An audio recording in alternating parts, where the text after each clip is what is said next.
a gente segue agora com a nossa entrevista no quadro Parlatório, agradecendo a audiência de todos vocês que estão aqui na sintonia da 93.3 e para curtir este Carna Rock na nossa segunda entrevista de 2024, nós vamos receber aqui com muita alegria estes ícones da contracultura sul-americana. Estamos aqui no estúdio com os irmãos Panaroto. Boa tarde, Demétrio e Roberto. Boa tarde. E aí? Prazer estar aqui. Prazer todo nosso de receber vocês. O ano que vem vai ser pior. Vai ser pior, vai ser pior. Vai ser pior, vai ser pior. O ano que vem vai ser pior. Vai ser pior. Vai ser pior. Bem-vindo aí, os irmãos Panaroto, Demétrio e Roberto. É isso, quase isso. Dromerdário E Robertário. Essa marchinha aí, pra quem não tava ontem no Carna Rock, foi o que embalou aí a noite do Carna Rock na Basáltica. Embalou o Carna Rock do ano passado na Basáltica e no Sebo. Olha só, então já tá virando já tem mais de um ano. Já, tradicional. Aí o ano que vem nós temos a mesma música que nós vamos repetir para embalar o ano seguinte.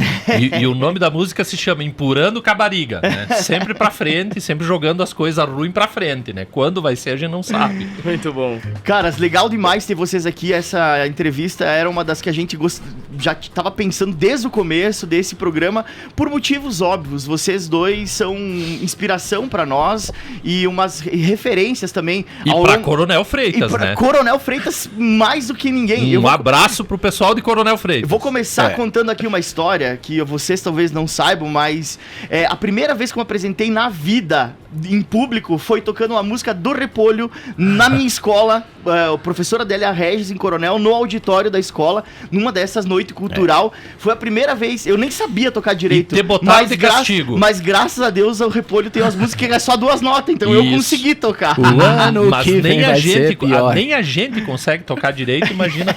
Mas tu ficou de castigo daí.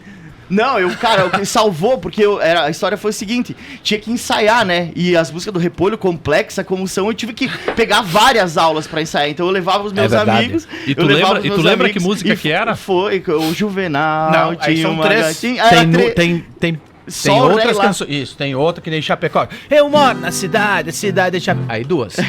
Índio Condá. As mesmas 2 notas, só muda o ritmo. Maestro Zezinho, uma nota, por favor. Uma nota só, daí é Lilico. Lilico. Aí, não tem segredo.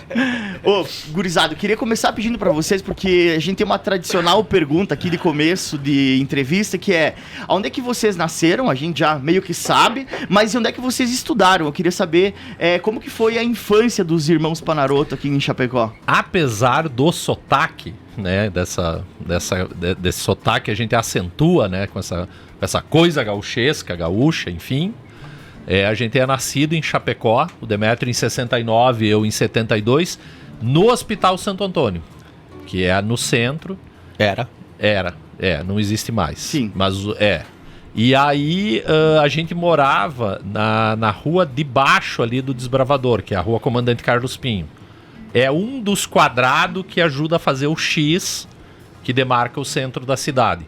Então a gente era vizinho do Desbravador e naturalmente a gente estudava no Colégio Bom Pastor ou no Marechal. O Demétrio estudou no Marechal uma época e eu estudava, eu estudei uma época no Zélia também, mas eu estudava no Marechal. Qual a diferença de idade de vocês? 14 anos.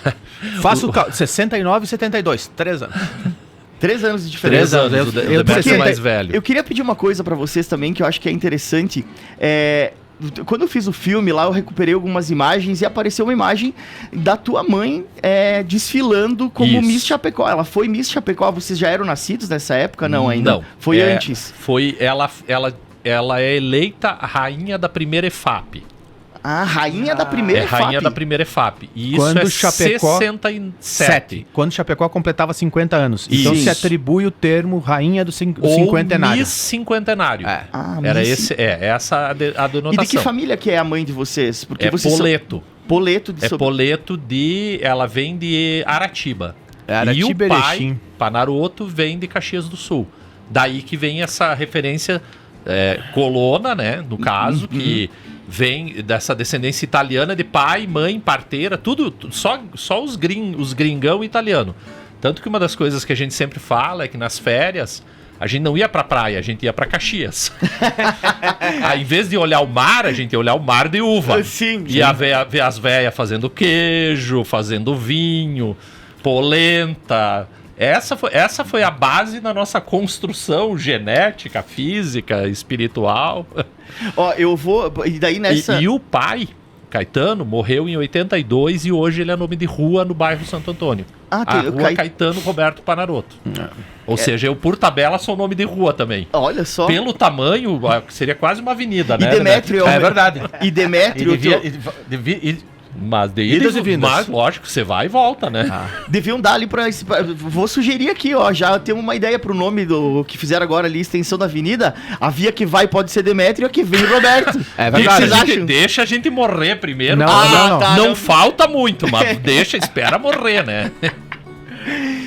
E você, Demétrio, o teu nome é em homenagem a alguém da família, avô e tal? Meu avô por parte de mãe, que se chamava Demétrio, aí o meu pai coloca Demétrio, né? Uhum. É engraçado, o Roberto comentou assim. O O é o alcoólico. Poleto, Ele vai registrar, né? É. E aí o alcoólico do festejo, da chegada do... Mas será que é com O ou com U? É. Mas bota com O mesmo. E mas aí não era Demétrio? Mas agora foi com O, né? Essa coisa que o Roberto estava comentando em relação à família, a minha mãe é Poleto e é Dalla Rosa também. Então tem dois sobrenomes que monta ali e aí o meu pai só Panarotto, né? Então tem... Então é essa configuração.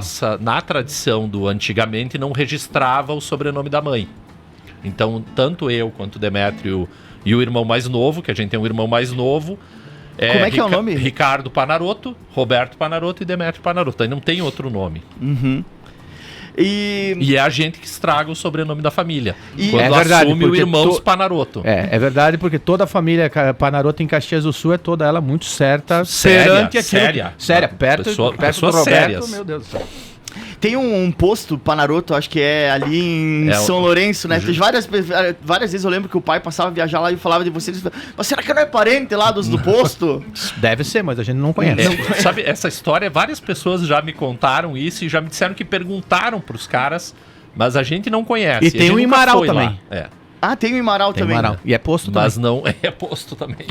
Mas não são parentes, mas um abraço. Uma hora dessa a gente chega lá pra reivindicar alguma coisa de graça, né? Porque uma família, coxinha. Claro, família é assim mesmo, né? E vocês, na época de infância, assim, quando vocês eram moleque aqui em Chapecó, vocês, por ter essa diferença pequena de idade, vocês sempre andaram juntos, Não. assim? Como que foi essa infância? Assim, é muito engraçado, porque a infância, assim, né? Aí essa coisa, assim... criança, percorria praticamente os mesmos lugares, até porque estava muito à mercê da família, né? Pai e mãe conduzindo esse processo. Mas aí eu começo a trabalhar com 14 anos, menor estagiário no Banco do Brasil, aí dá uma reconfigurada naquilo que é a adolescência e o que são as próprias amizades e a própria questão de por onde é que eu me mantive estudando no Bom Pastor, o Roberto vai estudar no Zélia. Então muda um pouco o que são o círculo de amizades. E aí essa retomada, né? Que em nenhum momento isso quer dizer uma cisão, né? Apenas era o fato de por onde é que se circulava. E essa retomada vem com a banda. Né? É impressionante isso. Desconfigura, né? Quando um tem 14, 15 e o outro tem 11, é uma distância que ela parece absurda, né? Com o passar do tempo, hoje, por exemplo, não faz diferença nenhuma, né? E quando a gente monta o Repolho também não. Eu tinha 17, 18 e o Demet tinha 21. Então já entra dentro de um momento onde a coisa começa a se aproximar. Quem começa? Porque a gente, já vou lembrar aqui, né? A gente já recebeu aqui o Passarinho, né? Grande. O Anderson veio Grande aqui. mestre, Porca Madonna. Trouxe. Charcutarias artesanais, chapecoenses, deixar acessem ele no Instagram. Queria deixar um abraço pra ele gigante. Passarinho é uma pessoa, fantástica. Dois. Chega. Não vamos falar muito também. Né? Mas ele contou aqui, agora eu vou dar o direito de você, principalmente o Roberto, se defender, porque na época que vocês montaram a Repolho, ele já estava junto, né, nessa primeira configuração, desde o começo da banda, e ele era do punk, né, e ele diz... O Anderson era punk. Agora ele faz charcutaria. É charcuteiro, né? Mais punk, né? Mas ele conta aqui que pra ele, você e vocês, eu acho que andavam meio juntos ali, eram, por exemplo, assim, os rock que andavam cupindo Engenheiros do Havaí. Ele, né, usa ele isso inverte essa história. Na verdade, era ele que era fã do Engenheiros do Havaí, mas como ele era punk, ele não tinha vergonha de assumir. Ah, daí ele andava com vocês pra poder ouvir. Daí faz aquela piada inversa, né? Tu bota a culpa no outro, aquela coisa de Mas sempre, é engraçado, né? o Roberto fala isso sobre a questão de quando é que surge a banda. Em 89, nós já tocamos na Oeste Capital pela primeira vez. Temos gravado isso na Oeste Capital. Em 89, a gente faz um programa em que a gente roda pela primeira vez a música Letra de Chapecó. Então, a banda vai surgir depois, em 91. Em 91, a gente entra em contato com o Passarinho. Mas em 89, a gente já tem divulgado o nome Banda Repolho. E nem a gente sabia por quê. Não, mas assim, vamos lá. Aí, antes disso, já tem algumas composições. Por exemplo, a Porcona, o Abchornado, a Diva Gata Primitiva, que nunca foi gravado, música de Chapecó. Isso tudo já existia desde 87. Quando a gente começa a ouvir música, a gente começa já a ter essa vontade de fazer música. Quando eu digo começa a ouvir música, na adolescência, porque a gente sempre teve esse contato musical desde criança. Em casa sempre teve toca-disco, sempre teve vinil, fita cassete, toca-fita, essas coisas todas. E essas músicas são dessa época. A música de Chapecó, ela é muito engraçada, assim, curioso, porque se você olhar na história do rap nacional, 86, 87 é o momento que está efervescendo esse movimento em São Paulo. Que é aquele disco de vários artistas, o Taíde e tal. O hip hop DJ cultura de rua. Uhum. Em seguida, 87, se eu não me engano, sai o primeiro disco do Taíde. Mas e como que vocês então, aqui... Essa é a sacada. Eu ficava mais em casa, o Demétrio já era mais de sair, coisa e tal, até porque eu era mais novo. E eu tinha um gravadorzinho pequeno e eu tinha mania de ficar gravando coisas. E passa um programa de televisão, daqueles que passava de noite, mostrando essa periferia de São Paulo. Era tipo um programa Comando da Madrugada, alguma coisa assim, que passava essas coisas. E eles mostram isso, essa cena acontecendo. Cara, na hora que eu vi aquilo, eu me identifiquei. Assim, eu disse, cara, olha que do caralho eles estão... Dá pra falar caralho na TV? É TV isso ou é rádio? Pode. É rádio. É rádio. Que tem um monte de câmera aqui, já me confundi. Mas olha, e aí eles começam a fazer esse movimento e eu ouvi, o que me chama a atenção é o beatbox. E essa coisa rítmica, né, do rap e essa sacada que acontece ali. Aí o que acontece? O Demétrio chega em casa e eu tinha gravado num gravadorzinho, em fita cassete, e eu mostro pra ele. E aí eu digo, olha, escuta isso aqui. Cara, isso aqui eles estão fazendo com a boca. Isso aqui não sei o quê. 2 dias depois o Demétrio chega com a letra de Chapecó inteira. Foi assim, então, tu pegou em cima daquela base do beatbox que tu gravou. Não foi em cima da base. Não foi em cima da base. Não, tu mostrou que era um ritmo. Isso, tanto que se você pensar, por exemplo, a batida do violão da letra de Chapecó, ela não tem nada a ver com rap. Ela tem um ritmo que é feito com o violão. É nesse sentido, ou seja, não tem a ver com o rap no sentido do beatbox. Eu trouxe a referência pro modo como eu me movimentava com o violão. Porque o meu violão é sempre muito sujo, né? Então eu disse, mas isso eu posso fazer com o violão. Você entendeu? Mas daí o primeiro registro da música é esse que o Demétrio estava falando. Que é o que rola na Oeste Capital. Na época eu era muito amigo do Clayton Vogue, eu ainda sou, mas na época a gente tinha essa parceria porque a gente estudava junto e ele trabalhava na Oeste Capital. Na época eu acho que era Índio Condá ainda, se eu não me engano. Posso estar enganado. Não, acho que já era Oeste Capital. E aí eu vivia lá enchendo o saco, incomodando. E aí um dia rola da gente ir fazer um programa na rádio, que eram uns programas que rolavam das 7 às 8, onde eles convidavam os ouvintes para fazer a programação. E aí eu pego um toca-disco de vinil com uma base gravada de um disco e gravo essa música em casa, cantando.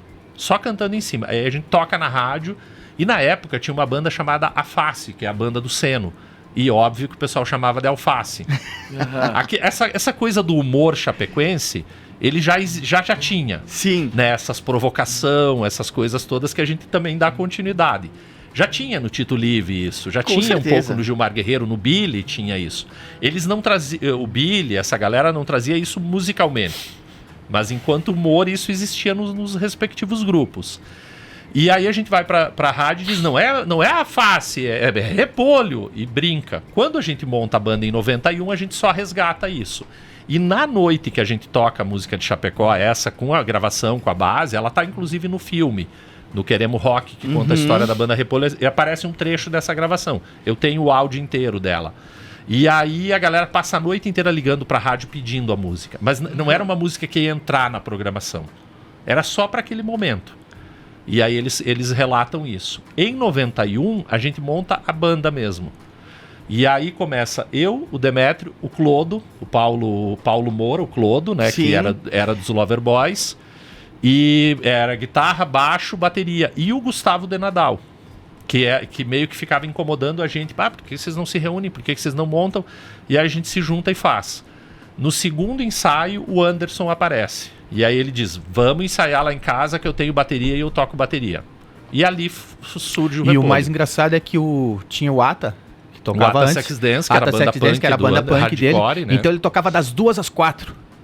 Né? Com o Ata com Sex o Ata. Dance. E aí eles tinham 3 davam uma músicas, parada ficavam repetindo. e aí ele vinha tocar com a gente. Daí era outra loucura, sabe? E era aí uma a inversão, partir de um né? determinado momento, quando o Ata deixa de tocar, eles terminam com a banda, ele... É a partir dali que ele assume a banda mesmo, assim, né? Até aquele dado momento ele tinha 2 bandas, né? Ele diz, não, que massa. É ali que a gente começa a história de começar a fazer os shows em Chapecó. E essa história que o Roberto falou da Oeste Capital, da música ter tocado, tem um maluco que grava a música e que, pelas fitas cassete, distribui principalmente pra galera do Zélia. Pirateou a música na primeira audição Já na dela. primeira. Na primeira audição. Eu acho que vale a gente tocar ela, pelo menos um pedacinho aqui, Claro. porque eu acho que 30 e pouco anos Eu depois... moro na cidade, a cidade é Chapecó. No centro e nos bairros são tudo uns bocó. De dia não tem nada, de noite também não. E no fim de semana todos lá no calçadão. E todos se encontram lá no calçadão. E ficam todos se olhando com umas caras de bundão. Nada acontece, não tem nada pra fazer. Você olha pra mim e eu olho pra você. Assim é a cidade é Chapecó. Do jeito que está, vai de mal a pior é Chapecó. Chapecó. É, muito bom. Virou um hino, né, cara? Então, aí Isso a é primeira- 87, velho. 37 anos. A composição. A composição é de 1987. Aí a 37 primeira anos atrás, porque eu gravação- tenho eu sou de 87. Claro, pô. Tu tá falando sério? Sim, Tu nasceu junto com a música de Chapecó, Junto com a música de Chapecó. Mas assim, Agora a gente aí- tem que saber bem certos meses pra ver se vocês não são gêmeos, né? Pra montar o mapa astral das duas. Mas aí o Demetrio tava falando dessa coisa do rap, né? Quando a gente grava ela no disco, daí tem o registro desse primeiro registro eletrônico, aí nas demos tem o registro com a banda tocando, normal. Quando a gente vai gravar o disco, a base da música ela é eletrônica, mas quando chega no refrão, ele entra com a bateria tocando, então ele é um híbrido. Aí lógico que a bateria eletrônica, ela evidencia essa característica do rap, mas todo jeito de cantar e coisa e tal, ele é um rap. Então, em tese, a gente estava sintonizado com uma coisa que estava acontecendo no centro de São Paulo de maneira totalmente ocasional, né? Então, a gente começa a fazer isso. E eu sempre fui muito fã de rap e de rock nacional. Daí vem a piada do Engenheiro. Sim, eram as bandas que eu ouvia. Eu ouvia isso e não tinha essa vergonha de dizer que gostava disso ou daquilo. Eu ouvia e era isso. Eu ia largar mas não pode, né? Entende? Então daí vem as cornetas do Anderson, porque o Anderson era aqueles punk do mal. Eu tinha medo do Anderson. O Anderson, ele andava na avenida de calça jeans coturno, uma camisa rasgada, escrito anarquia, não sei o quê. Morte aos professores. Morte, A mãe dele era professora. E os sério? cabelos, tu imagina isso, final da década de 80, cabelo empinado na avenida e ele andava assim, ó, com cara de mal, rosnando pras pessoas. Então eu tinha medo do Anderson. E aí vocês acabam depois tocando junto por causa da escola, né? O Anderson é um doce de pessoa. Como que foi o primeiro... Ele só é punk esse primeiro show da Repolho, como é que foi esse primeiro show da Repolho? Porque eu sei que tem uma história legal também, que a galera tinha uma comida, alguma coisa desse tipo. A galera começou a fazer guerra de comida. Não, que foi assim, foi feito no Pedro Maciel, tu falou dos colégios. Pedro Maciel era onde estudava o Anderson e o Girino. E o Girino, o Paulo de Nadal, né, irmão do Gustavo de Nadal, irmão do Fernando de Nadal, que era dos Red Tomatoes, ele era do Grêmio Livre, alguma coisa assim. E nisso vem pra Chapecó o Eric Thomas, que era um guri daqui de Chapecó, que era bem amigo deles e que eles sempre foram muito ligados nessa coisa musical. E o Eric, quando vai pra Curitiba, ele vira um agitador cultural lá. Além de ter tocado em várias bandas clássicas do rock curitibano, como os Missionários, Playmobiles, Emílio e Mauro. Cervejas. E aí ele vem pra Chapecó nesse período e eles organizam esse evento. Então esse evento era para ter o Repolho, era para ter as bandas deles, e tinha uma banda em Chapecó que se chamava Chimia. E o Cleandro, que era dessa banda, o pai dele era distribuidor de Chimia e ele tinha umas amostras grátis de Chimia. E durante o show eles jogavam as Chimia. A estrutura do show era assim: luz apagada, luz acesa, luz apagada, luz acesa. Não tinha, a iluminação era essa. Montaram umas mesas, pegaram as mesas do colégio, colocaram um compensado em cima e ali montou o palco. Então não dava pra ver aquelas... E a galera pisando naquela chimia. Se tu ir na sala lá, deve ter chimia nos rejunte ainda. Nos rejunte do parquê deve ter chimia. E esse show é o show que o Demetrio não vai. Que tu não ficou com vergonha de ir no primeiro show? Isso é o que reza a lenda. Qual que é a história verídica agora? Conta pra gente. Rapaz, a história do show pra se confirmar era: marca, não marca, vai ter, não vai. Não, é o cara do Grêmio, não sei o quê. Passou o som e tudo. Isso à tarde. E eu já tinha outro compromisso. Claro, claro, mas eu já tinha outro compromisso na quinta pra sexta-feira. E eu disse, me joguei pra outro lugar. Foi pro churrasco. Mas a lenda é que ele ficou com vergonha de tocar. E a lenda é o que se mantém sempre. E aí eu, o Anderson e o Clodo, na época, a gente toca a música de Chapecó. Pela primeira vez. Então ele se configura como o primeiro show pela primeira mesmo. Vez. Isso é junho, se eu não me engano. Junho ou julho de 91. E pela primeira... A banda surge em março, fevereiro, março. E é pela primeira vez no sentido assim... palco, né? Porque era algo que no Bom Pastor eu cantava na minha escola. A escola era tua? E tocava pra galera, e a galera, todo mundo conhecia a letra já, né? Em vários espaços onde eu saía com o violão, já tinha essa coisa da galera, tanto Porcona como Chapecó, o pessoal cantar junto. E aí tem uma revelação bombástica que ninguém sabe, que o baixista Juliano Bach, ele chegou em fazer um ensaio com a gente uma vez, mas isso ele não conta. Mas ele chegou a fazer um ensaio com a gente. Eu tenho uma fitinha gravada com várias dessas músicas com o Juca Bach tocando.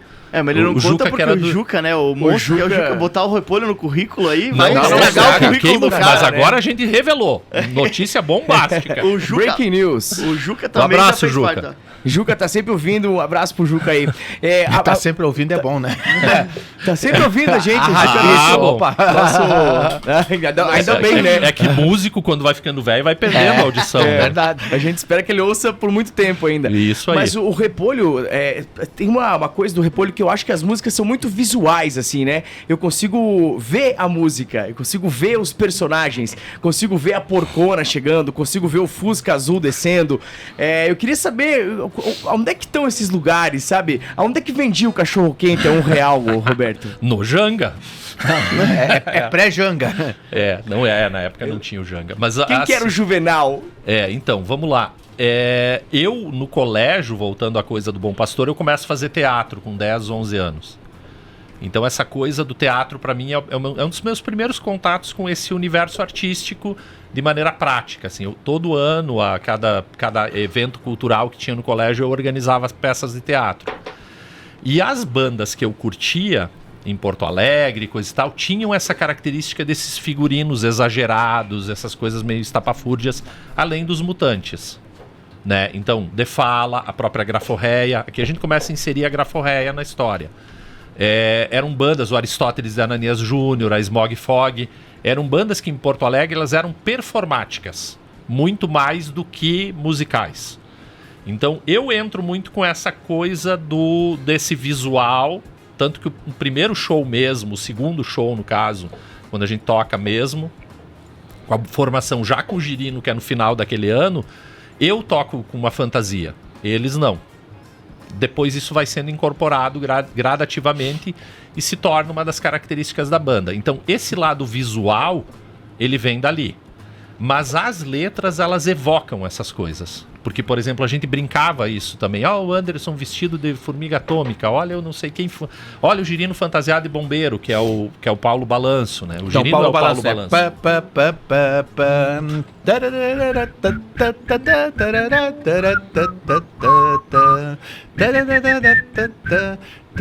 Então, respondendo isso, efetivamente, né, o Paulo Balanço seria o Girino. Né? O Fusca azul calcinha, eu tinha um Fusca azul calcinha na garagem e era lenda naquele momento. Já viram calcinha? Azul calcinha é azul calcinha. Sim. E aí os demais nomes, assim, eles vão compondo algumas histórias. Mais ou menos aquilo que a Graforreia falou ontem do 5 Pila e do Fulvio Silas. Alguns nomes era possível revelar, outros a gente cantava, se referia a alguém. Quero saber então, quem é. Irrevelável essa. A Tiquitita é o mais engraçado que num determinado momento teve algumas pessoas que assumiram, né? Lógico, porque tem aqueles que se negam e aqueles que dizem, nossa, essa música foi feita pra mim. Me identifiquei. Como eu sempre falo do Feio de A Pé e Sem Dinheiro. O Feio de A Pé e Sem Dinheiro, ele surge de uma vez que a gente veio dar entrevista aqui dá pra falar o nome da concorrente? Pode. Na RBS, e a gente não tinha, veio, eu não lembro como é que a gente veio, acho que deu ônibus e voltou a pé. Eu e mais os artistas Girino, e aí a gente saiu na rua dizendo Feio de A Pé e Sem Dinheiro. E aí a gente pegava as bermudas e remangava pra cima, então metade da perna ficava branca, a outra metade queimada do sol. Aí veio o bunda de alemão, porque tinha o Edson que estava junto com a gente, que fazia as performances, e que daí a gente ficava brincando nessa loucura, assim. E aí depois a gente faz a música, que é um outro rap também, né? Assim como o Lilico e assim por diante. O Demetrio falou que... primeiro que acho que essa constatação que o Roney fez, de que as músicas elas são muito visuais, eu acho que isso a gente pode falar hoje, né? Vocês dois como professores de roteiro em duas universidades distintas, o Roberto dá aula aqui no Chapecó, o Demetrio dá aula lá no Unisul, professores do curso de cinema das duas universidades, e é uma construção que vocês depois vão evoluindo ao longo do tempo, é claro, mas ela tem muito disso, assim, essa coisa imagética mesmo, né? E vocês sempre trabalharam com imagem. E aí a pergunta e a provocação é o seguinte: quem que era a inspiração para vocês na época? Eu sei que vocês têm um trabalho de exaltação do Tito Live, né? Que tem o disco, que eu acho que fala muito também dessa coisa de ter um humor ali intrínseco, brincar e tal. Mas quem que vocês consumiam, assim, para poder, sabe, chegar nessa estética da Repolho? Cara, quem foi fundamental, assim? Eu acho que eu acho que o mais legal de tudo é o fato de que naquele momento que a banda estava se formando, cada um escutava coisas completamente diferentes. E todas elas, aos poucos, foram sendo incorporadas ao nosso espaço da banda. Ao mesmo tempo que nós líamos coisas diferentes. Eu acho que uma coisa muito legal de falar para compor essa parte imagética que vocês estão dizendo, estão se referindo, é o fato de que as nossas referências, elas não vêm só da música. Elas vêm do espaço artístico, do cinema, né? Do cinema, da literatura, dos quadrinhos. Então, ao mesmo tempo que nós podemos citar uma série de bandas, nós vamos citar junto uma série de outros artistas. E aí eu acho que tem uma coisa no decorrer do processo que passa pelo seguinte lugar, assim, que é o fato de que a essas referências sempre foram sendo incorporadas outras. A gente nunca ficou parado numa referência. Não, nós gostamos disso. Vamos escutar isso e somente isso, só banda com esse tipo. Não, não apenas no espaço da questão musical, mas no espaço da questão da música, da literatura, sempre foram sendo incorporadas uma série de outras referências, e essas referências elas são possíveis de serem percebidas dependendo do momento da banda, ou dependendo dos vários outros trabalhos que a gente faz, não apenas na universidade, né, mas os trabalhos com cinema e os trabalhos com literatura. Mas daí vem essa coisa de que, por exemplo, como que tu classifica o Repolho? Tinha um pessoal de Jaraguá do Sul que dizia, não, vocês são punk. Músicas simples de tocar e sempre provocativas. É punk. Mas em termos sonoros, ela é uma mistura de sons. Sim. Ela é difícil você dizer, isso é rock. A gente sempre chama de banda de rock. O rock como uma plataforma, como uma base. Mas a gente mistura tudo. Então, por exemplo, assim, o Anderson, nessa época, ele sempre ouviu Slayer, por exemplo. Eu brinco, mas isso é real. O Anderson é muito metaleiro. Aí tu vê, a gente tem uma música que brinca com o metaleiro, mas aí às vezes os metaleiros ficam brabo. Mas a gente tem uma música que brinca com o reggae, com o rap, com não sei, a gente brinca com os sons. Mas isso não quer dizer que a gente é contra isso, pelo contrário, a gente brinca porque a gente ouve. E mais do que isso, a gente ri da gente mesmo antes de rir do outro. Então, às vezes o cara que tá no show, né, ele pode olhar e dizer assim, porra, mas os caras estão falando do reggae, estão fazendo... Como já aconteceu. Eu disse, poxa, mas quando a gente tava falando do baile funk, tu tava rindo. Quando a gente tava falando do não sei o que, você tava rindo. Aí quando fala de ti, você não tem a capacidade de rir de si mesmo. Eu acho que o rir de si mesmo, ele é parte dessa essência do que a gente sempre brincou e do que a gente sempre se provocou antes de provocar o público. Porque a gente, quando começa a tocar, não pensa no público, entre a gente, né? Vocês acham que é esse fator de ter essa coisa tão autêntica? Porque vamos né, colocar aí, ó, a Graforré é uma banda autêntica também, mas eles seguem uma lógica aí do som do rock gaúcho, e a gente não é propriamente dentro desse mesmo movimento. Mas na época que teve o lançamento da Banguela, os lançamentos da Banguela que o Miranda flertou várias vezes de levar a Repolho e era um disseminador do som de vocês e tal, mas o que acontece é que as bandas que estouram lá em São Paulo foi que gravou o Rock Grande do Sul, que foi a Graforré. O Rock Grande do Sul é anterior. É anterior. O Rock Grande do Sul é o TNT. Tá. O Engenheiros, Replicantes e Garotos da Rua. Isso. Mas o Banguela, ele tem esse momento em 94. Isso, é esse momento aí. Isso. Queria que vocês comentassem, assim, sobre essa... Porque isso também acaba levando o nome da Repolho para muitos lugares, né, cara? A gente já... E daí, falando um pouco também da repercussão que o som de Chapecó... Você lembra aquela vez que o filho do Laerte, da Laerte Coutinho, veio pra cá? E ele fala assim, olha, quando eu falei que ia pra Chapecó, minha namorada, ela só conhecia uma coisa de Chapecó, a banda Repolho. Porra, né? É louco isso, assim. E por que teve um papel importante essa fase? Sim. Deixa eu só... Ainda antes de falar isso, eu só queria comentar uma coisa a respeito dessa lógica da imagem, né? O Marcelo Birk, ele tinha uma definição que era mais ou menos assim. A banda Repolho, ela é uma imagem com uma trilha sonora de fundo. A música, ela não é tão importante dentro do cenário. Ela é parte de uma história que se torna importante porque ela é complementar em alguns momentos. Isso é cinema, né? Porque tu pode pensar isso como desenho de som. Isso, exatamente. Então, só para finalizar ainda o assunto anterior. Sim. Disso que tu tá falando, daí vem essa questão. No primeiro show da banda Repolho, esse do Pedro Maciel, eu já conhecia a Graforréia. Nesse primeiro programa que a gente toca a música de Chapecó, eu boto para tocar a música empregada na rádio da Graforréia. E eu já conhecia a fita. Quando o Eric vem pra cá, aí eu gravo a fita pra ele. E o Eric se apaixona pela Graforréia.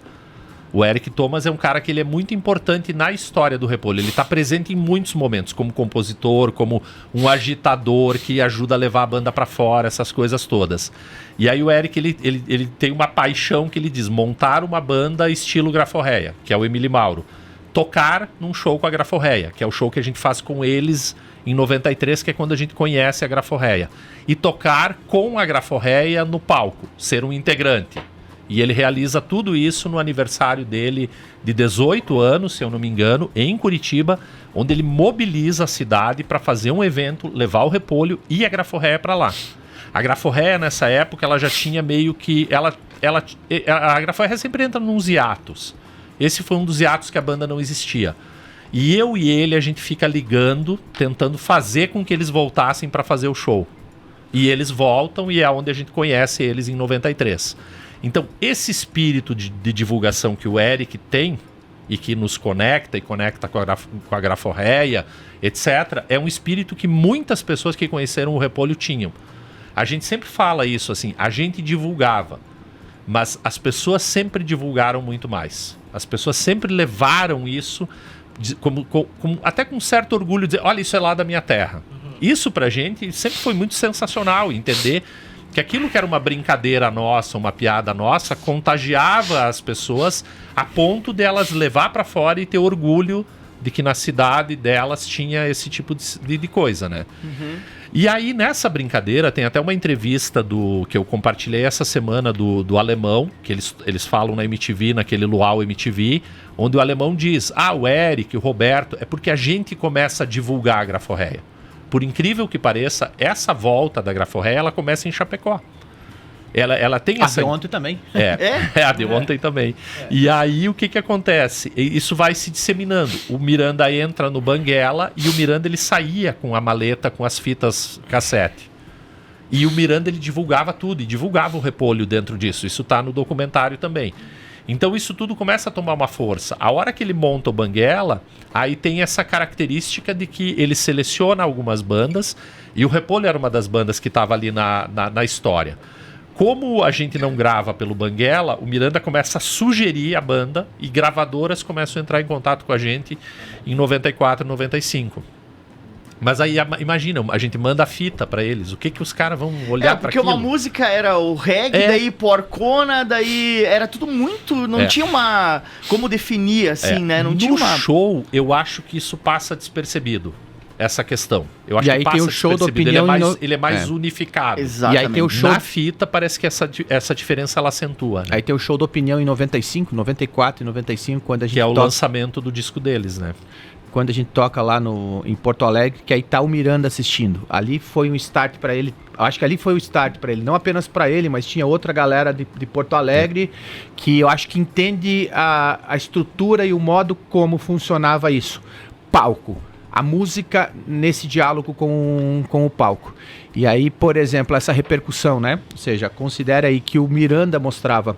Mas aí a hora que saiu antes disso, Estado de São Paulo saiu matéria, Folha saiu matéria, na Bis, pequenos recortes que saíram na... Tem uma matéria da Bis que é metade da página Los Hermanos apresentando a banda e metade Repolho. Isso, tem uma parte embaixo com coisas falando também a respeito disso. E aí, por exemplo, em 97, quando sai o nosso primeiro CD...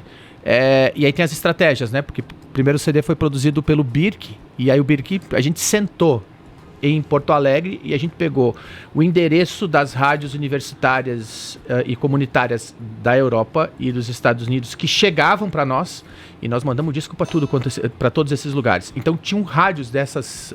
fora do Brasil que tocava. Além do Brasil. Assim, isso era muito louco. E aí, era por exemplo, surreal, né? aí você pega isso assim, as rádios de Porto Alegre tocavam direto, né? As rádios de Curitiba tocavam. E aí nós entramos naquele espaço assim... E Florianópolis assim, a gente não entrava. A gente não entrava em Florianópolis até aquele dado momento. Não entrava por dois detalhes, assim. A banda que compunha a cena independente de Florianópolis era a Eutanásia, do Mancha, né? O Euta, como chamam hoje. E a partir dali que começa a surgir uma galera com a qual a gente se aproxima, que é o Pipodélica, os Ambervícios, enfim, uma série de outras bandas com as quais a gente passa a ter contato. Mas antes de Floripa, a gente tinha contato com a cena do Curupira, a gente tinha, que era Jaraguá, Joinville e Blumenau, a galera que migrava para Guaramirim. No Skol Rock. A gente toca em Blumenau no Skol Rock, e na época das demotapes, até para atualizar, por exemplo, para a galera do digital hoje, né? Na época das demotapes, a gente colocava dentro do envelope a demotape, a nossa, né? Mas a gente, os flyers de divulgação de outras tantas coisas que eram feitas, e a gente recebia isso também. A gente fazia história em quadrinhos, uns fanzines, e também gravava fita de VHS com os shows, então, e mandava. Assim, a gente tinha um arsenal dentro de casa que praticamente todos os finais, quando sai a Repolho e a Horta da Alegria, tinha um arsenal em casa com 2 decks, né? Em que sempre tinha um maluco indo no fim de semana pro Paraguai para trazer caixinha de fita. A gente gravava. Não pode dizer isso, Demetrio. E o imposto vai vir te cobrar. E gravava das nossas mãos. Na época saíram mais de 1000 cópias para todos os estados do Brasil. Nós tínhamos uma relação de para quem ia, sabe? Então essa demotape percorreu principalmente a Repolho e a Horta da Alegria. E é engraçado que quando a gente foi gravar a Campo e Lavoura, a gente vai gravar Campo e Lavoura pensando, agora nós vamos fazer alguma coisa que ela tem um elemento musical ainda mais forte, e aí ela chega em outros lugares, porque daí a Campo e Lavoura chega, por exemplo, na mão dos Los Hermanos, que tinha Dostral Zine, que era um zine no Rio de Janeiro, e aí eles... Que participava desse circuito. Desse cenário independente. Aí o maluco do Marcelo e do Alex, eles mostravam a fita pra galera ouvir. Marcelo Camelo, o Alex é o produtor do Los Hermanos. Né? Mostravam a fita pra galera ouvir, né? E dizia, vocês já ouviram isso? Já ouviram isso, né? E aí diz que todo mundo dizia, mas tá desafinado. E ele dizia, mas é de propósito. Ele defendia. Isso ele contou pra gente. Então, aos poucos, por exemplo, a gente foi angariando alguns personagens que curtiam. Ou que entenderam. O Hermano Viana também lá naquele... O Hermano Viana é outro que... Muito importante, eu acho, levar pra Globo News. E ele continua. O ano passado, ele fez divulgação do A gente tá falando aqui, acho que eu só vou contextualizar pra galera, porque o Miranda, que a gente tava falando até há pouco aqui, é o cara que lançou o Raimundos. O Patufu. Lançou muitas... Little Quail. Lançou muitas bandas, né? E naquela época. Eu queria dar uma pausa aqui, só pro Ronezito passar aí umas mensagens da galera que tá interagindo aqui com a gente. Deixa eu trazer aqui o pessoal, cara. Mas não tá terminando já o programa, gente? Estamos 1 hora aqui falando. Não, fechamos 42 minutos. Fechamos agora os primeiros 40 minutos aqui. Mandar um abraço pro Bruno Candioto, que falou aqui que tá ouvindo. Legal, falou do cachorro quente é R$1 aqui também. O Ângelo falou, eu estudei com o Demétrio no Bom Pastor. Pede se ele lembra de mim. O meu apelido era Concórdia. Então... Porco fiado das mães. Lembro, Ângelo. Abraço. E também um abraço aqui para o nosso amigo Rudy Batistello, que disse, esses caras deveriam assumir Brasília, o Ministério da Alegria. Banda Repolho, abraços do Rudy Batistello. Abraço, Rudy. E ele pediu pra gente comentar aqui sobre a música na rua, o voo do morcego, o pé na trilha. Estou com saudades dessa época. Então, vamos virar a chave, Vamos pra essa época aí, pro voo do morcego? Eu queria falar sobre o voo do morcego. A gente vai falar sobre o voo do morcego? A ideia era não falar, né? Eu queria ficar mais na banda, mas Eu venho uma outra vez só pra falar do voo do morcego. Eu acho que podia trazer o cara lá que era diretor, né? Que trabalhava contigo, o Rubens. Não? O João Rubens, mas ele mora em Floripa. Mas o dia que estiver passando por aí, de programa isso aí.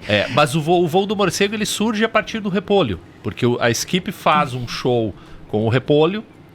É o único show que eu não fiz, porque eu tava vindo pra Chapecó e a gente se acidenta de carro e eu não conseguia fazer o show, e eles fazem.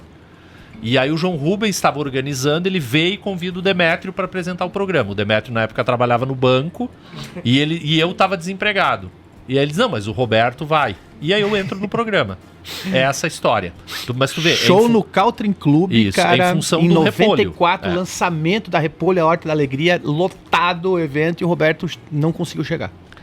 Sofreu acidente de carro. Isso. Eu fiquei Bateu, uns 2 meses. A mãe dele tava carregando uma com... abóbora e deu na cabeça dele e passou mal mesmo. Era pro Halloween.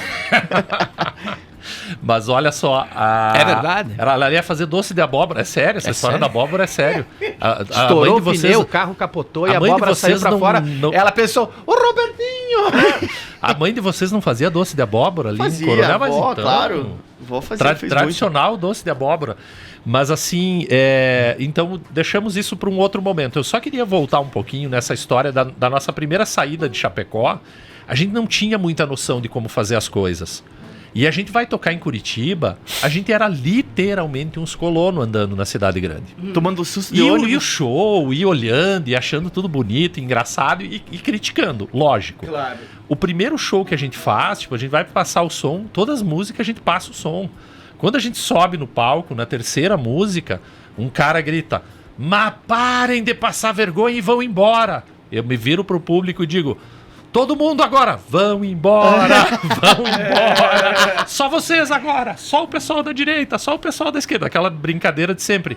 Foi muito espontâneo isso. A gente não tava nem aí, a gente tava feliz da vida. Tocando com a Graforréia, tocando com o Emílio Mauro, com a galera que a gente curtia e gostava pra caramba, sabe? A gente tava andando pela rua com o Educar. O Educar tava lá também. Aí conta a história do João Gordo. Então, daí a gente daí o Educar aparece pra ver o festival, porque era um festival de bandas. E eu era muito fã do The Fala, e o Educar acaba participando do nosso show, inclusive. Então, cara, o show foi uma baderna. Não, mas tem a história de estar andando na rua. E aí a gente andando na rua e a gente encontra o Ratos de Porão. Caraca! Aí o Gordo olha pro Edu e diz, ô Edu, nós vamos tocar não sei aonde. Passa lá pra dar uma canja. E o Edu, canja é coisa de cantina, isso é coisa de velho. E hoje eu vou cantar com a banda Repolho. Isso. Cara, ele subiu, cantou e tocou bateria. Não me pergunta o que fez. Nem mas, a assim, gente sabe. Foi muito engraçado, assim. E era o momento pré aquele disco deles, que é o Kings of Bullshit, que levou o The Fala pra tocar no Hollywood Rock. Era aquela fase ali. Do Popozuda? Não. Popozuda é bem depois. O Kings of antes? Bullshit é aquele disco clássico deles, lançado pela Cogumelo. A Cogumelo é aquele selo de metal brasileiro. E eles gravam um disco meio de metal e eles fazem um disco que é uma loucura. Esse. E é o que leva eles a tocar no Hollywood Rock com o Red Hot Chili Peppers e com o Nirvana. Então eles estão lá tocando junto com essa galera. E é o show que o Edu tira a roupa, né? Ao vivo na Rede Globo, fica pelado e mostra a bunda no Jornal Nacional, né? Esse é o show clássico. Esse é o Educar, né? E aí ele, um tempo antes, ele toca com a gente lá em Curitiba nessa brincadeira. Então, a partir dali, as coisas começam a andar de um jeito um pouco diferente. E a gente volta pra Chapecó naquela... Cara, eles fazem show e eles botam um cartaz. A gente avisava as pessoas. Tu ligava, vai ter show. Cara, que fazer cartaz, o quê? Olha, eles fazem um release e mandam pra rádio, pro jornal. Eles têm uma foto da banda. Nossa, eles têm uma demotape. E a partir dali a gente começa a fazer essa movimentação. E aí a gente vai aprendendo a fazer na medida que a gente ia fazendo. Então era tudo muito intuitivo e empírico, assim, o que a gente fazia. E no fim das contas a gente não sabia direito para onde estava indo, mas a gente sabia aquilo que a gente não queria.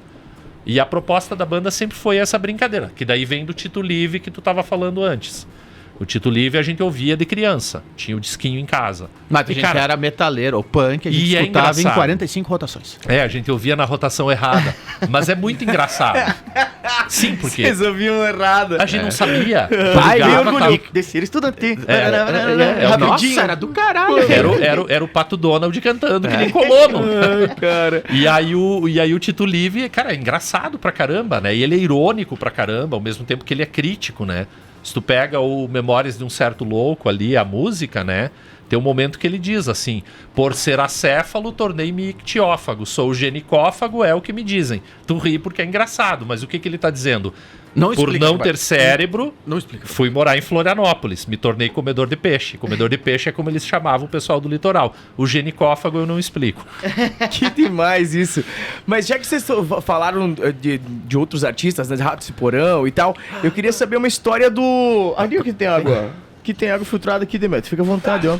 Tem água. Eu queria saber a história lá do que tem no documentário também, que o Tom Zé liga pra casa de vocês lá e fala com a mãe de vocês. Com a avó. Com a avó. Como é que história é essa? A gente tava na universidade e tava rolando os 30 anos da Tropicália. E o Demétrio sugere, vamos trazer o Tom Zé. O Caetano Veloso não quis vir. A gente tentou, mas parece que não se interessou muito. E aí o Demétrio entra em contato, propõe a ideia e o Tom Zé vem. Então a gente faz um show, só que na época não tinha material, ele não estava muito na mídia, ele estava fora, mas no Brasil tinha muito pouca coisa. E a gente vai para São Paulo, na casa dele, entrevistar ele, vai eu, o Demétrio e o Girino, o Paulo de Nadal, que era baixista do Repolho, e a gente passa a manhã conversando com ele, assim. E gravando e dando risada. A gente sai daqui às 4 horas da tarde de ônibus, reunidas, e aí a gente, na nossa cabeça, vamos chegar lá em São Paulo, até chegar em Perdizes, vai dar um time, não sei o quê. Chegamos no aeroporto, na rodoviária, e a gente foi direto, 6 horas, a gente estava na frente do prédio. Né? Aí o Magrão olha assim pra nós e diz, a gente pergunta pro porteiro se dava pra gente entrar, que a gente ia entrevistar o Tom Zé. Só ia ficar na recepção esperando. E o cara avisa o Tom Zé. Então, 7 horas a gente tava dentro do apartamento do cara. E aí aquilo que era pra ser uma conversa de meia hora, a gente vai a manhã inteira. A gente vai almoçar 1h30, 2 horas, às 4 a gente pega o ônibus e volta. Então foi assim uma loucura, assim. E na saída a gente diz, e a gente tem uma banda. E deixa o CD com ele. E aí ele pega o CD, ouve, e no contato que tinha ali, ele começa a ligar lá em casa. Ele diz, vocês vão participar do show, me convida a gente toca 6 músicas com ele no show aqui no Chapecoense. A gente pega esse material que a gente gravou, passa no Voo do Morcego, pega na universidade, passa de sala em sala para mostrar para as pessoas quem era o Tom Zé. E a gente coloca 700, 800 pessoas no Clube Chapecoense. Sentadinha numas cadeiras pra ver o Tom Zé. Improvisado. Voz e violão. Voz e violão. Voz e violão. Essa história, ela rende uma história que é muito engraçada, porque uma das primeiras coisas que ele pergunta pra gente é, mas e como é que é lá em Chapecó? Eu vou tocar onde? E a gente diz, não, é um auditório assim, que cabe 600 pessoas. Eu não vou. Não, tá louco? Eu vou tocar voz e violão. Eu toco para 50 pessoas, 100 pessoas. Que foi o que manteve ele na década de 70 nas universidades do interior de São Paulo. E a gente assim, E aí nisso passa a Neuza, que é empresária, esposa dele, coisa e tal. E ela olha, o quê? Os piá vêm aqui lá de Chapecó e tu vai me falar uma bobagem dessa? Tu já fez show pra 1.000 pessoas, 2.000 pessoas, 500 pessoas. Vai lá fazer o show. Daí ele se vira e diz, eu vou fazer o show. Aí depois disso foi só a risada, né? Então a gente passou assim, dando risada e se divertindo, assim. Aí ele ficava ligando, só que nós morávamos em 2 casas. A minha avó morava na casa da frente e a gente atrás, e o telefone era na casa dela. E aí a minha avó, mas ligou aqui um tal de Zé, o José, alguma coisa assim, era o Tom Zé.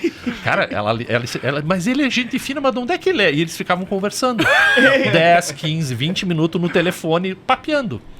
E isso foi muito mais do que uma vez, assim. Aí ele vem pra cá, a gente coloca 700, 800 pessoas pra ver o Tom Zé tocando voz e violão, assim. E pra gente foi uma realização, porque... E depois acaba tendo uma relação, porque o Demetrio vai estudar a obra dele, né? Acho que... Aí eu vou fazer um mestrado sobre. A gente sobre toca o Tom Zé, 2001, que é uma das minhas músicas preferidas dos Mutantes, com o autor da letra. Nossa, né? isso é espetacular. Não, daí meu trabalho de mestrado é a partir da obra dele e desse momento do desaparecimento, de como ele é sacado fora do espaço de divulgação da década de 70, né? Ou seja, a partir do lançamento do Estudando Samba. E aí o modo como ele volta. Então eu faço monto toda uma questão a partir daquilo que é o sertão, né? Do Nordeste brasileiro, geográfico, né?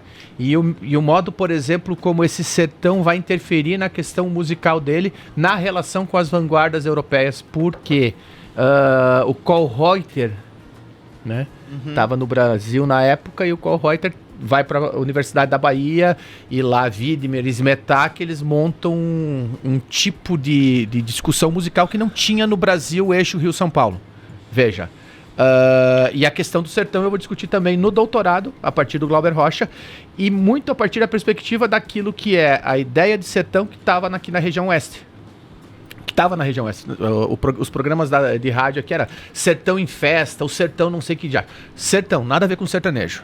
Né? Ou seja, como ponto de partida. Outra coisa, né? E aí depois, e nesse meio tempo, por exemplo, estando em Florianópolis, eu vou descobrir, em Florianópolis, mas na Universidade também Federal do Paraná, os mapas da Universidade Federal do Paraná, quando mostrava os campos de Palmas, os campos de Palmas se estendia o oeste catarinense. E era sertão, né? Isso. E em Florianópolis, as músicas de Boi de Mamão diziam o sertão do Paraná. O sertão do Paraná era Chapecó. É? Essa expressão sertão era... Então, essa construção que eu vou fazer da questão da palavra sertão na relação com a música e na relação com o cinema. Né? Por aí passa a questão do mestrado e do doutorado resumidamente. Legal, e eu queria agora, mais aqui na reta final, trazer um pouquinho dessa coisa mais da atualidade, né? Eu queria começar com você, para você falar um pouquinho da tua obra literária, que eu acho que você tem viajado muito, tem publicado fora do país também. Eu queria que você falasse um pouquinho como está sendo essa experiência também de levar uma carreira literária como escritor, além da banda e além do trabalho como professor também, esse teu trabalho com a literatura. Pronto, eu tô indo, Demetrio, quando tu terminar, me liga que eu volto te buscar. Pode deixar. Eu acho que o mais massa assim, de pensar é o fato de que não é uma coisa isolada, né? Ou seja, eu nunca pensei algo isoladamente. Ou seja, eu sou escritor, ou eu sou músico, ou eu sou apenas professor. Né? E então, o Tom Zé assina o prefácio do primeiro livro do Demetrio, né? Fazendo de poesia. A relação também. Então, eu nunca fiquei fixo nessa ideia de pensar que eu faço uma coisa só apenas. Né? Então, nessa brincadeira, na relação com a literatura, são 24 livros lançados. A maioria desses livros por editoras independentes. Né, por pequenas editoras e muitas vezes pequenas edições. Junto na questão do cinema, né, os documentários que eu já venho fazendo desde a década desde 2000 alguma coisa, alguns deles que participaram de festivais, que é o caso do Cerveja Falada. Ele participa de 5, 6 festivais nacionais brasileiros, além de festival no Uruguai, festival em Portugal. E mais os trabalhos recentes também com a questão da imagem. Do modo como eu problematizo a questão da imagem, muitas vezes na relação com a palavra, com a literatura, com a poesia.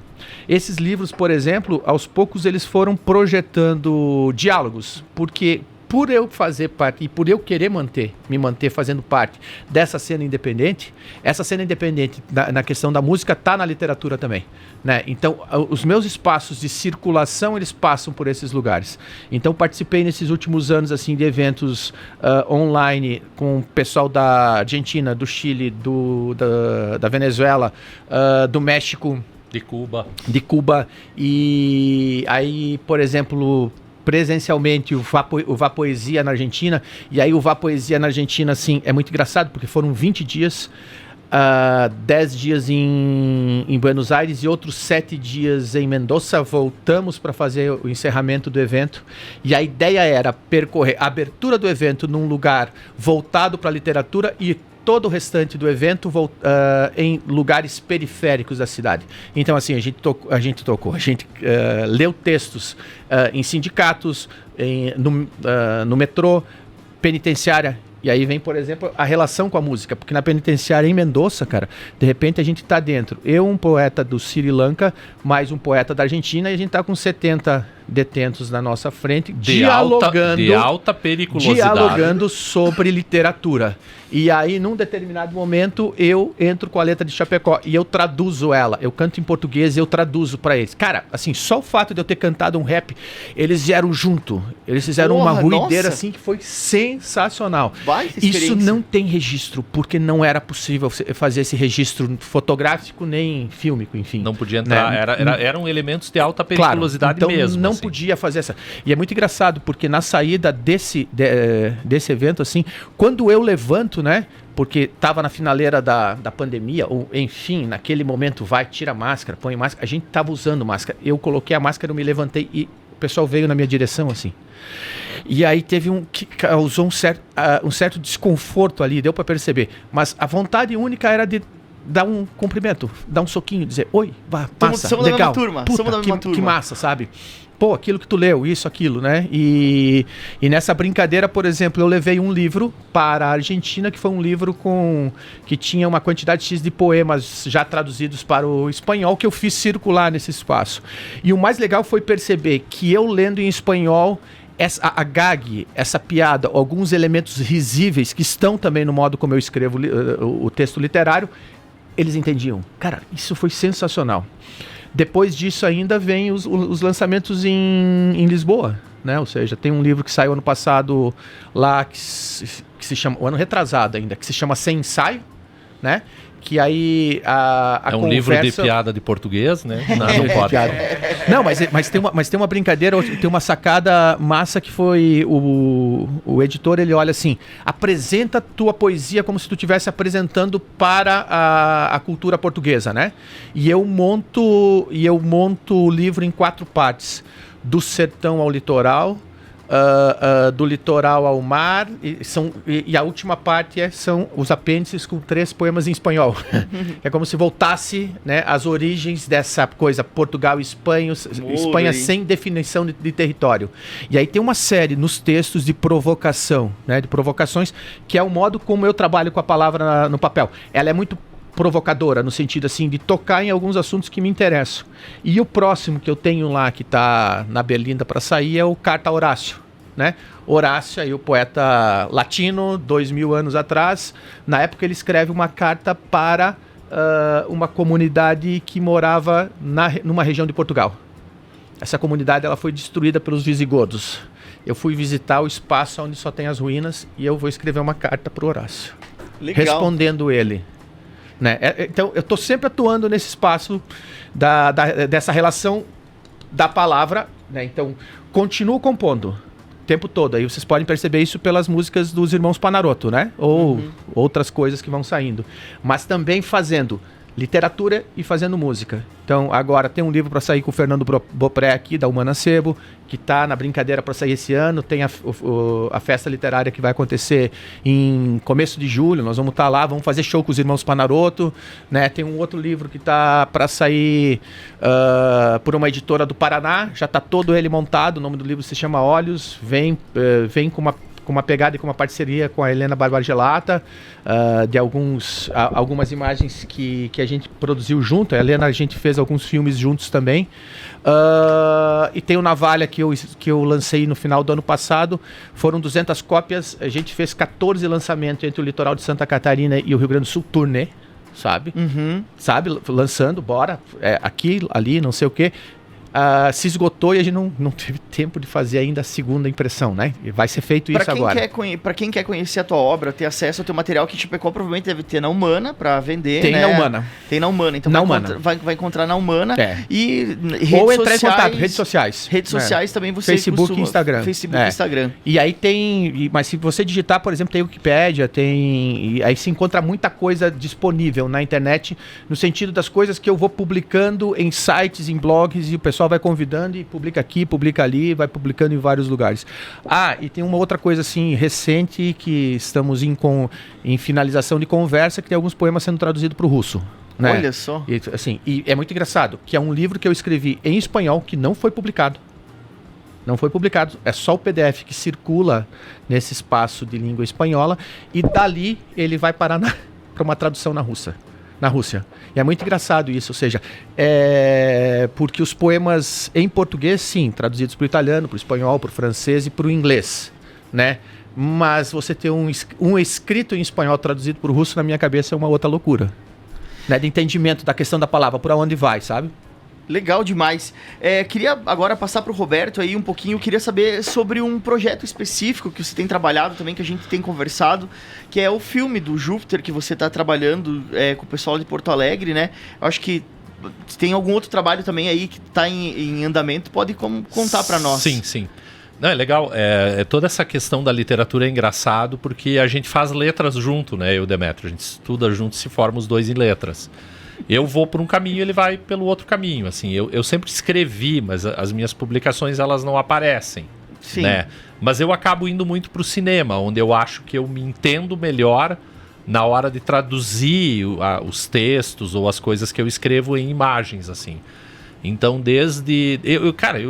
quando eu começo a contar essa história do meu envolvimento com o cinema, eu acho que ele vem do Voo do Morcego, mas ele vem antes também. Eu sempre me interessei muito por isso. Eu sempre estava nos shows e sempre buscava uma câmera, uma coisa para ficar filmando. Eu tenho um pouco essa obsessão com isso, assim, com essa coisa do registro, da memória, etc. Tanto que do Júpiter em Chapecó, ele veio 13 vezes para Chapecó. Das 13 vezes eu tenho show gravado, entrevista, não tudo, né? Foto, tudo documentado, assim. E eu já conversava com ele da possibilidade de transformar isso num documentário. Uma vez eu conversando e aí eu participo enfim, daí eu tenho 2, 3 filmes de ficção, né, não ficção científica, mas ficcionais. O Plástico. Isso, o Solipsismo em Contrito e coisa e tal, e o Orro, que é o filme que eu deletei, aquela coisa toda, que é uma coisa bem simbólica. Mas eu nunca fiz um documentário. Eu nunca fiz isso. Eu fazia matéria, fazia os programas, mas documentário não. E eu conversava com o Júpiter da possibilidade de transformar isso num documentário, né? Lógico, conversava com ele ainda quando ele era vivo, né? E numa das vezes que eu encontro o Marcelo Gross, do guitarrista da Cachorro Grande, e aí na época estava sendo escrito o livro, que é a biografia do Júpiter Maçã, acho que é uma efervescente obra do Júpiter Maçã, alguma coisa assim. E eu meio que sou um consultor da biografia essa, porque tanto o Cristiano quanto o Pedro Brant, eles me acessavam para dizer, esse trecho aqui, onde é que tá isso aqui? E aí eu ia pontuando algumas coisas, ia canalizando, eu dizia, busca a informação aqui, busca ali. Eu li o livro antes do livro ser publicado, fui fazendo alguns apontamentos, e eles me colocam, eles não citam como um consultor, mas eles me agradecem no início do livro. Mas eu fiz muito esse trabalho ali com eles. E aí eu conversando com o Gross sobre esse livro, ele disse, cara, mas aquela fase do Júpiter ali, que o Gross toca a bateria e o Cascais toca baixo, que é pós-sétima efervescência, até o início das gravações do Plastic Soda, ficou muito pouco no livro. E eu falei, cara, a obra do Júpiter ela é muito grande. E cada fase ela é muito intensa. E é muito difícil de você contar tudo num livro, como é muito difícil de contar tudo num filme. E aí nessas conversas a gente fez um recorte de fazer um filme, nesse primeiro momento resgatando os materiais que o Gross tem, e que ele conta esse período da entrada dele na banda pro lançamento do Sétima Efervescência até o Plastic Soda. Então é o Gross que é o narrador, assim, o que conduz a Ele história. é o personagem. Que legal, ele cara. e o Cascais. Aí a gente foi aprovado no edital das linguagens. Não é o das linguagens, mas enfim, é um edital aqui. Então a gente conseguiu uma verba para dar sequência no projeto, mas a gente começou a gravar ainda o ano passado. Assim, meio que no peito e na raça, assim, sabe? Uhum. Era para ter uns investidores, umas coisas assim. Aos poucos o pessoal foi caindo fora e a gente buscou uma lei de incentivo para fazer o filme, assim. Então essa é uma das coisas que eu pretendo fazer esse ano agora. Legal demais. Pessoal, estamos aqui já com 1 hora e pouco de entrevista. Queria agradecer demais aos irmãos Panaroto, mas antes eu queria uma musiquinha pra gente finalizar essa entrevista aqui com chave de ouro. Isso é o... Poderia fazer pedidos? A gente faz um cada um? Não, fazemos o seguinte. A gente toca uma e vocês fazem o pedido. Pode ser? Beleza. Aduba, Senhor, adubai. Sem fazer esforço, da bunda merda cai. Virose, prisão de ventre, tudo em nome do Senhor. Os prédios onipresentes, onipotente é o nosso Salvador. Adubai, aduba, Senhor, adubai. Sem fazer esforço, ai, ai, ai, ai, ai, ai. Venha passar o verão em Santa Catarina e leve de recordação virose, o norovírus, umas conchinhas da praia do Cagão. Adubai, aduba, Senhor, adubai. Sem fazer esforço, da bunda merda cai. Aumenta todo ano, coliformes fecais, problemas no intestino, lesões estomacais. A razão passa longe, aí nós percebemos que somos todos animais. Os animais! Adubai. Essa é especial pra quem tá voltando do litoral, né? Voltando à praia. Ou indo, né? É sempre pra quem vai e pra quem vem. É uma ode ao Goiôem, né? Vamos valorizar o que a gente tem aqui, né? Porque... E essa aqui a gente mandou pro pessoal do governo do estado pra eles usarem nas campanhas, né? De divulgar o estado, não aceitaram. Mas não que entendi coisa. por quê, né? Não dá pra entender mesmo. Não dá, né? É porque no colégio a gente sempre ouvia uma música do Repolho junto no recreio. E a gente morria de rir, cara, toda vez que eu ouvia a música que era o reggae, né?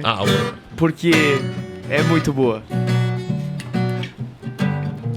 Essa música é o nosso respiro no show, né? A gente toca sempre na metade, que é o horário que a gente cansa, né? Au, yo, yo. Au, yo, yo. Au, yo, yo. Au, yo, yo, yo, yo, yo, yo, yo.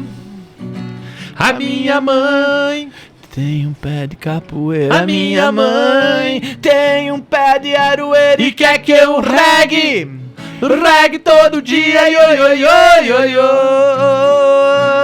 A minha mãe tem um pé de pessegueira. A minha mãe tem um pé de macaxeira e quer que eu regue todo dia, yo, yo, yo, yo, yo, yeah, yeah. E eu danço reggae, eu canto reggae, e eu ouvo reggae, yo, yo, yo, yo, yo. Ovo reggae, ovo com polenta, reggae com radite, formaico, deguinho e pessegada, mendocrem e pessegada, yo, yo, yo, yo, yo. Eu vi o Bob Marley, que doideira, bicho. A mãe do Bob Marley, que doideira. Que viagem. O pai do Bob Marley e aquela fumaceira. O tio do Bob Marley, que doideira. Jaba. A avó do Bob Marley Só de com chuteira. jaba. Um primo bastardo do reggae, do yo. Eu quero que você me carregue. Cuidado, piazão, não escorregue. Vai pro diabo que te carregue. Do yo. Girimum, jaba. Só vocês. Girimum, jaba. girimum. Jaba. Essa música foi feita pra rádio, inclusive. Foi. Né? Muito bom. É que o ovo reggae com polenta É bom, né? demais, Reggae né? com radite, formai e Formaio. cudeguim. E Isso. pessegada. Imagina. E pessegada. Daí, é isso que causa o resultado da outra música que vocês tocaram há pouco ali. Essa Total. questão. Eu comeria isso aí. E aí, Nós isso também. foi baseado num festival de reggae que teve em Chapecó, que 5 dias depois que tinha terminado o festival, encontraram o baixista em cima do palco ainda, Tocando. de óculos. Tocando.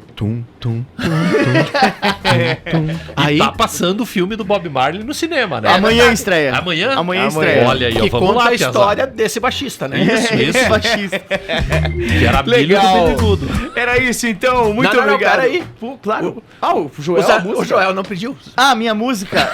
Joel! Ó, eu vou Tu contar uma ia coisa pra ensinar vocês. algo? Deixa eu contar isso uma é- música. não, Agora deixa eu isso contar uma isso foi história. de propósito, eu Deixa eu acho. contar uma história.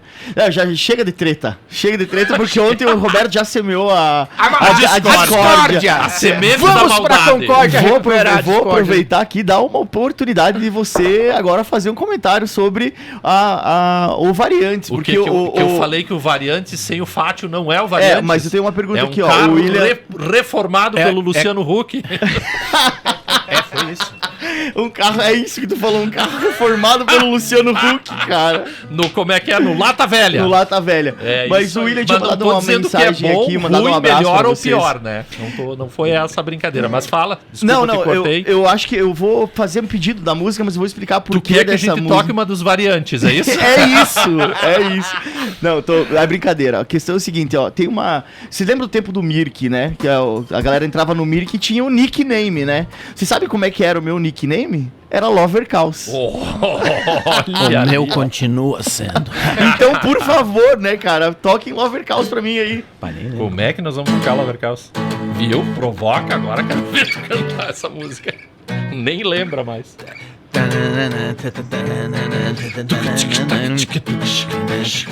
Ó, isso é um samba reggae, né? Quando eu era pequenininho... Não, tem o Ojo... Ouvia lá. Ouvia lá o meu pai que vinha. Ouvia lá o meu pai. Quando eu era pequenininho, eu tinha que estudar. Mas agora que eu sou grande, o futuro é a cabeça chacoalhar. Assim, ó. Lover caos sem parar. Lover caos, eu quero ficar com vocês. Eu quero ser metaleiro, metaleiro sem parar. Uma hora é no banheiro, outra hora é na sala de estar. Lover caos sem parar. Lover caos, eu quero ficar com vocês. A gente não bebe, a gente não fuma. Nosso único defeito é gostar de rock. Garota do inferno, garota infernal, garota do inferno, garota infernal. Lover caos sem parar. Agora tem toda uma performance que o pessoal em casa tem que imaginar a performance. Qual é a Tem performance? que imaginar, mas a lógica é que essa música é uma mistura de músicas de duas bandas de Chapecó. Que era uma banda que chamava Machados de Guerra, que era do Perivanho, do Gustavo, que era uma banda que tinha 3 guitarras, só, era a banda. E a Lover Cause é a composição deles e a gente incorpora. E, lógico, cita o Baís, né, do Paranoia. Importante deixar isso claro. Agora o Demetrio vai fazer a performance. Não. Agora eu vou perguntar para os dois como é que faz para chegar no centro, né? Qual rua dobra e qual não dobra. Que agora que mudaram o trânsito, tá confuso, né? Tá confuso mesmo. Então é isso aí, galera. Não sabe ler as placas. Muito obrigado pela participação de vocês aqui no programa. Agradece. Muito feliz em receber vocês e deixar... Com certeza. Já dá pra anunciar pro público que a gente volta no domingo que vem? Ou não?